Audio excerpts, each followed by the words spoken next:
সবচেয়ে সুন্দর ব্যবহার, সুন্দর বচনভঙ্গি ভাইয়ের বউয়ের সাথে করা উচিত। সবচেয়ে সুন্দর কথা, সুন্দর আচরণ ছেলের বউয়ের সাথে করা উচিত।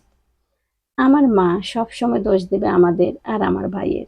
কিছু থেকে কিছু হলে বলবে আমার ভাইয়ের দোষ, বউ কিছু করেনি, জানে না, বোঝে না, বউ এখনো ছোট, বুঝতে সময় লাগবে। মানে আমার ভাইয়ের বউ হলো নির্দোষ। তাইও বউ শাশুড়ি ছাড়া কিছু বোঝে না। আমাদের কাছে ভাইয়ের বউয়ের কোনো দোষ নেই, সব দোষ আমার মা আর ভাইয়ের। সংসারে চলতে গেলে হাজারটা কথা হবে, হাজারটা সমস্যা হবে, তাই মা আর ভাইয়ের কথায় বউয়ের দোষ দেয়া যাবে না, বুঝিয়ে নিতে হবে। এখনো ছোট, মাত্র এসেছে, তাকে বুঝতে সময় দিতে হবে, সংসার গোছাতে সময় দিতে হবে। এগুলি হলো বুঝদার ননদদের জ্ঞানীমূলক কথা, জ্ঞানমূলক কথা। বুঝদার ননদেরা এভাবে বুঝিয়ে নেবে সংসারটাকে, মা আর ভাইকে এভাবে বুঝিয়ে নেবে।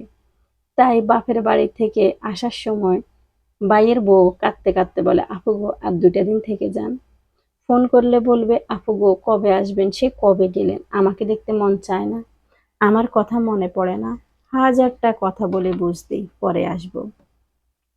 খারাপ আচরণ আর হিংসুটে স্বভাবের কারণে একসময় দজ্জাল ননদ আর দজ্জাল শাশুড়িগুলোর বিলুপ্তি হয়ে যায় সংসার থেকে। ভাইয়ের বউয়ের সাথে খারাপ আচরণের কারণে একসময় বাপের বাড়ি আসার রাস্তা বন্ধ হয়ে যায়।